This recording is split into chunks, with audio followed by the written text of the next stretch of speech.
Salam negaraku, salam NAMBK. Sekali lagi saya aktivis sosial Datuk Dr. Khalil Wanal bersama-sama badan-badan NGO iaitu Badan Bertindak Keharmonian Selangor, Gerakan Anti Jenayah Wilayah dan Sekretariat Bahana Kesetiaan Negara. Hari ini 4 NGO bergabung mengeluarkan kenyataan mengenai satu pembunuhan yang begitu dahsyat di mana satu kumpulan lelaki dipercayai lelaki India pada 15 hari bulan Mac 2025 lebih kurang 10.50 di Taman Sentosa Kelang, di mana berita ini jadi berita sensasi, di mana kami percaya bahawa orang ramai rakyat Malaysia khususnya dari semua golongan pun dalam ketakutan, khususnya di Kelang. Satu kumpulan yang memakai topeng, saya tahu bahawa video telah begitu tularnya. Semua pun tahulah video begitu tular, di mana kumpulan ini masuk tempat itu, satu kedai, dia orang tetap sehingga satu lelaki mati dan satu lelaki bernama Jiwa. Jiwa adalah anak kepada Puan Mariamah, anak perempuan Krishnan, di mana Ramai adalah kakak kepada Mangsa. Mangsa bernama Jiwa, anak lelaki Karpia, berumur 36 tahun, telah meninggal dunia di tempat itu juga dipercayai.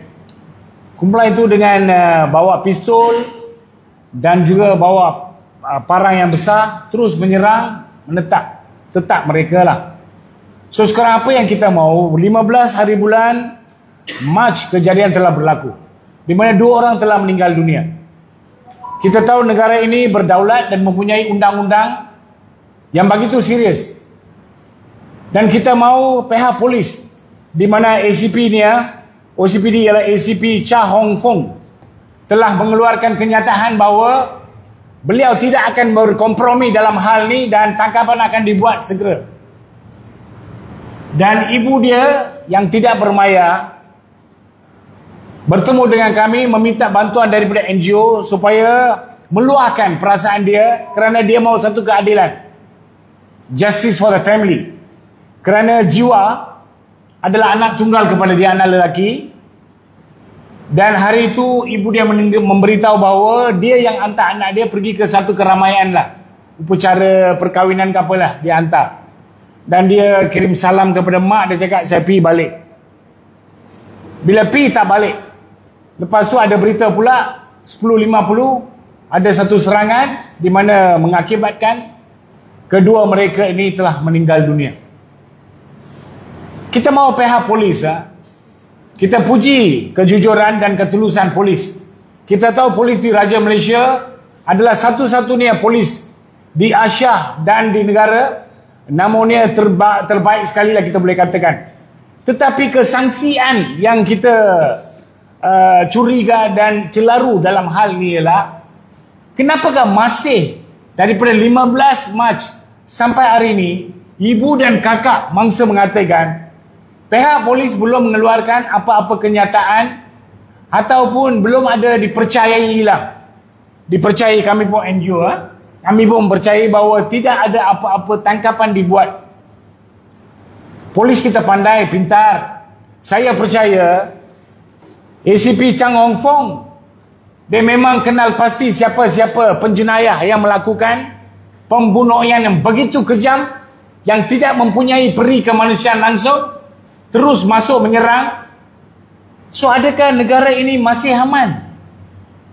Adakah kita duduk dalam negara yang begitu aman? Dia hantar anak dia pergi ke tempat itu, tiba-tiba dipotong, ditetak, dimati, diserang. Kita tengok video itu. Kalau kita paparkan video itu, tuan-tuan yang tengok liputan ini, share video ini. Saya tahu para media, saya sanjung tinggi dan terima kasih para media kerana mengambil inisiatif meliputi isu ini supaya share lebih ramai orang tahu. Dan pihak polis, di mana saya akan menyerahkan memorandum kepada Tan Sri Zazaruddin pada Isnin di Bukit Aman. Kita akan serahkan memorandum mengenai kematian mendiang Jiwa, anak lelaki Karupia, Di mana lagi satu pembunuhan pun telah berlaku dan ada satu lelaki juga mati. Kita nak serahkan memorandum, kita mohon jasa baik budi bicara. Integriti harus dipegang dan martabat negara harus dijaga. Maka kita harap polis akan memainkan peranan yang begitu handal. Kita tahu, saya sekali lagi katakan, memang dia handal. Tetapi dalam hal ni, kita tidak mahu lagi mereka berkompromi dengan mana-mana pihak. Sebab mungkin latar belakang penjenayah itu mungkin besar. Kita tak tahulah. Ini tengok, Perdana Menteri, mantan Perdana Menteri pun ada dalam penjara. Kita tahu. Kerana negara kita berdaulat dan sentiasa mengagungkan undang-undang. Ini pula jenayah. Pukul 10.50 dia masuk, dia serang, dia potong, dia mati macam tu. Ibu dia mengatakan bahawa dia yang anak dia datang lepas kerja, datang mandi, lepas tu dia nak pergi satu keramaian. Mak dia pun ikut sama, tapi oleh kerana dia ada pressure, darah tinggi, dia kata dia hantar anak dia, okay, you pergi lah keramaian tu. So masa tu dia pergi tak balik. Sekarang dia kata dia ibu tunggal. Kan ibu tunggal. So dia yang menyarah keluarga dia, yang jiwa, mendiang jiwa yang menyarah keluarga dia. Sekarang dia tinggal tanpa bantuan siapa-siapa, ada pun anak perempuan, dia pun mempunyai keluarga. So kita mau satu keadilan. Dia kerja aircon, repair aircon lah. So kedai sebelah itu ada kedai yang jual daging kambing. So kumpulan ni datang, dia serang yang kedai jual kambing itu, daging kambing. Lepas tu yang jiwa pula, dia naik motor, dia keluar dari rumah, dia saja jalan. Oleh kerana tempat tu berlubang, dia nak elak lubang tu, dia tunggulah. So kalau kita tengok video itu, dia saja tunggu tau. Dia datang, tak sampai 1 minit pun tak sampai. Dia datang tunggu, kereta 2 biji datang, 2-3 biji datang, dia orang turun dengan pakai ni, dia terus serang. Tak tahu punca apa. Yang orang jalan pun dia kata, kalau kita tunggu pun kita bukan nama tamcu tegala. So dia satu orang, dia tidak bermaya. Itu pun dia lari tau. Bila kena tetakan dia lari. Sebab tempat dia kerja tu daripada 2-3 blok sebelah lah. Daripada kedai jual daging tu kan, daging kambing tu. Dia pergi sana, sampai sana dia diceritakan bahawa tengkak dia dah ni, dah patah oleh kena akibat potong, dia sudah meninggal dunia. Yang lagi satu pula, lelaki dipercayailah dia meninggal dunia di hospital. Tapi itu pun satu kes yang curiga, di mana kita tahu bahawa hospital swasta dalam Malaysia, dia mainkan peranan ragut duit tau. Macam filem Tamil. Macam filem ni, yang dah meninggal dunia, kalau kita bawa ke hospital swasta, dia kata belum meninggal, lagi 1 jam 2 jam kita merawat. Tapi keluarga percaya dia dah meninggal. Oleh kerana tetakan, dia merawat, yang meninggal pula dia merawat.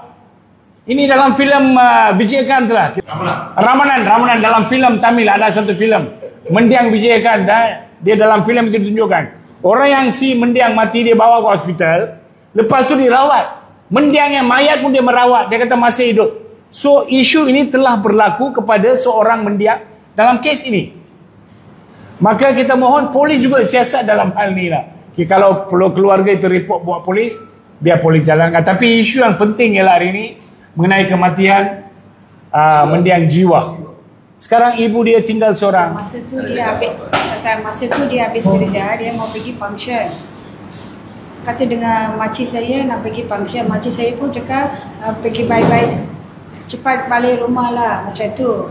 Dia pun sudah pergi function. Masa habis function dia mau datang ke rumah, masa tu kejadian ini berlaku. Dia sudah kahwin, tapi 10 tahun atas dia tak ada apa-apa, sudah pisah. Anak ada, tapi sudah pisah. Tapi dia dulu 10 tahun, dekat-dekat 13 tahun lebih dengan makcik saya. Saya nasihatkanlah supaya insafkan diri atau serah diri sajalah kepada polis. Kerana kejadian telah berlaku. Dalam peribahasa orang India dia kata, kati tu gunung kati alran sawa. Maknanya yang ambil parang dia akan mati pun dengan parang juga. Yang ambil pistol mati pun dengan pistol juga. Itu peribahasa orang India. Dah lama dulu pun kata. Maka sedarlah diri. Tengok sekarang ini berlaku kepada ibu jiwa. Sekiranya mangsa yang membunuh melakukan kejayaan ini, yang terlaku kepada beliau macam mana? Mungkin penjenayah mempunyai isteri, mempunyai anak, Karma itu amat penting tau. Karma akan berlaku. Bumi ini bulat. Apa yang kita start akhirnya ending dekat sana juga. Maka karma tidak kan. Tuhan sedang memerhatikan. Yang 10 orang pergi potong 1 orang bukan hero. Bukan hero. So kita minta, kita NGO berkumpul di sini demi martabat negara, demi nama baik negara, demi nama baik polis di Raja Malaysia. Kita mohon jasa baik budi bicara Tan Sri Razarudin dengan segeranya menyaran pihak polis keseluruhannya. Ada banyak anggota polis yang aktif, yang pandai, yang boleh mempunyai andaian siapakah penjenayah. Saya percaya polis tahu, lebih kurang dia tahu siapa. Tetapi kenapakah masih belum ada tangkapan itu, jagalah. So saya juga mensyorkan supaya ahli parlimen Kota Raja, Mat Sabu, dia Mat Sabu ke Mat Sabun saya pun tak tahulah.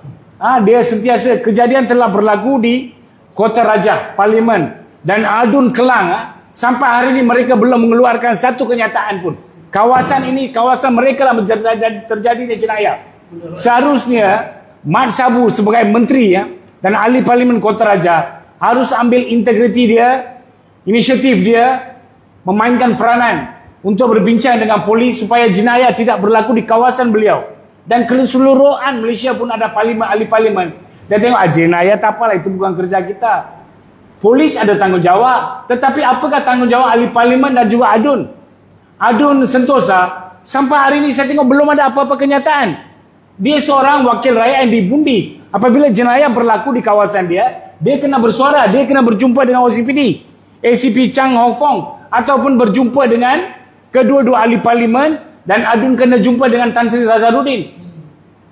Bila saya boleh berhubungi dengan Tan Sri kita, kenapa mereka tak boleh berhubung?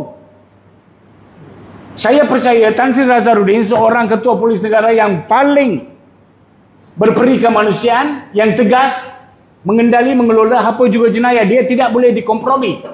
Maka kita boleh berbincang, membawa satu isu, dia memadai dan mengelola dengan handalnya. Takkan ahli parlimen dan Adun Kota Raja dia diam saja.